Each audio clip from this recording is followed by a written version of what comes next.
ধর্মনগরের BBI ময়দানে অনুষ্ঠিত হল খেলো ধর্মনগর 2024-এর শুভ উদ্বোধনী অনুষ্ঠান। 7 ডিসেম্বর শনিবার দুপুর আনুমানিক 12টা 30 মিনিট নাগাদ উত্তর ত্রিপুরা জেলার জেলা সদর ধর্মনগর শহরের বিবিআই ময়দানে এই উদ্বোধনী অনুষ্ঠানটি অনুষ্ঠিত হয়, যেখানে এই খেলো ধর্মনগর 2024-এর উদ্বোধনী অনুষ্ঠানে উপস্থিত ছিলেন ত্রিপুরা রাজ্যের ক্রীড়া ও যুব কল্যাণ বিষয়ক দপ্তরের মন্ত্রী টিঙ্কু রায় মহোদয়। এছাড়াও উপস্থিত ছিলেন ধর্মনগরের বিধায়ক তথা রাজ্য বিধানসভার অধ্যক্ষ বিশ্ববন্ধু সেন। উপস্থিত ছিলেন উত্তর জেলার জেলাশাসক IAS দেবপ্রিয় বর্ধন, জেলা পুলিশ সুপার IPS অবিনাশ রায়, পুর পরিষদের চেয়ারপারসন মিতালি রানী দাস সেন, পুর পরিষদের ভাইস চেয়ারপারসন শ্রীমতী মঞ্জুনাথ মহোদয়া, খেলো ধর্মনগরের কনভেনার শ্যামলনাথ সহ অন্যান্য বিশিষ্ট ব্যক্তিবর্গরা এই অনুষ্ঠানে উপস্থিত হন, যেখানে প্রায় 500 জনেরও অধিক শিল্পীরা বিভিন্ন নৃত্যের মাধ্যমে এই অনুষ্ঠানের শুভ উদ্বোধন করে।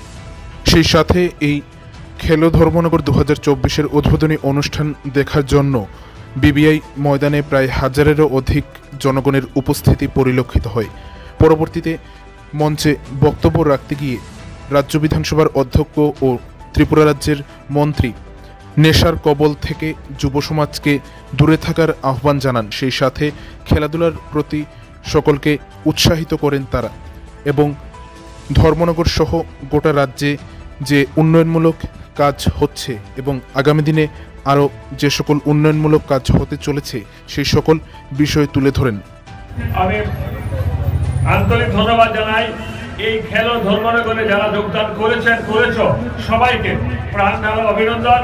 এবং বিশেষ করে প্রত্যেকবারে চিন্তা করি, গতবার যখন দেখলাম যে ওখানে মিউজিক্যাল চেয়ারের এটা মা বোনদের জন্য, এবার আরো মা বোনের রিকোয়েস্ট করলো আরো কিছু খেলা দিন, আমরা শরীর নিয়ে কষ্ট হয়, ওনাদের জন্য ওনারা লুড্ডু খেলবেন।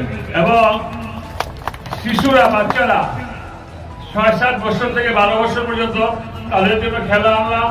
বিস্কুট দৌড়, ওই ঝুলবে, যেটা আমরা ছোটবেলা দেখতাম, ওরা পিছন থেকে হাত বাঁধা থাকবে, লাফিয়ে লাফিয়ে যে প্রথম বিস্কুটটা নিয়ে পয়েন্টে যাবে সে ফার্স্ট হবে। এরকম কক ফাইট, মানে মুরগি ফাইট, একটা পা মানে হাতকে রেখে এটা দিয়ে এই সাইড শোল্ডার দিয়ে মানে হাতের দিকটা দিয়ে ফাইট হবে। সব বয়স কিন্তু 6-7 থেকে 12 বছর পর্যন্ত। মাননীয় অধ্যক্ষ ত্রিপুরা বিধানসভা তিনি উন্নয়নের কথা বলছিলেন যে আমাদের রাজ্যে উন্নয়ন হয়েছে। উন্নয়ন শুধু নয়, আমি ধর্মনগরের বাসিন্দা, আমি ধর্মনগর থেকে যখনই আগরতলা যাই আমি ব্যক্তিগতভাবে রিয়েলাইজ করি যে আমাদের রাজ্য কতটুকু পরিবর্তন হয়েছে। একটা সময় আগরতলা যাওয়া এরকম ছিল যে 6-7 ঘন্টা সময় লাগবে আগরতলা যেতে, আজ আমরা আগরতলা 2 থেকে 2.5 ঘন্টায় চলে যাই। এটা সবচেয়ে বড় পরিবর্তন আমাদের উত্তর জেলার মানুষের। এবং একটা রাস্তা নয়, 2টা রাস্তাই সে ধরনের তৈরি হয়েছে যেখানে আমরা 2.5 ঘন্টায় আগরতলা যেতে পারি। শুধু আগরতলা নয়, এখানে যারা যুবরা উপস্থিত রয়েছে বা যারা খেলোয়াড়রা রয়েছে, যারা বাইরে পড়াশোনা করেছে, একটা সময় এরকম ছিল যে আমাদের ধর্মনগরে মোটর স্ট্যান্ডে ছেলেমেয়েরা বসবে, আর এখান থেকে আমরা যখন কোন টিম পাঠাতাম স্পোর্টস ডিপার্টমেন্ট থেকে, আমাদের এখান থেকে ছেলেমেয়েরা বাসে করে গুয়াহাটি যেত এবং গুয়াহাটির থেকে পরবর্তীতে ট্রেনে বিভিন্ন জায়গায়। আজ পরিবর্তন হয়েছে, আজ আমাদের আগরতলা শহর থেকে একখানা ট্রেন নয়, আর 16-17খানা ট্রেন গোটা ভারতবর্ষে যাচ্ছে। এগুলো পরিবর্তন হয়েছে।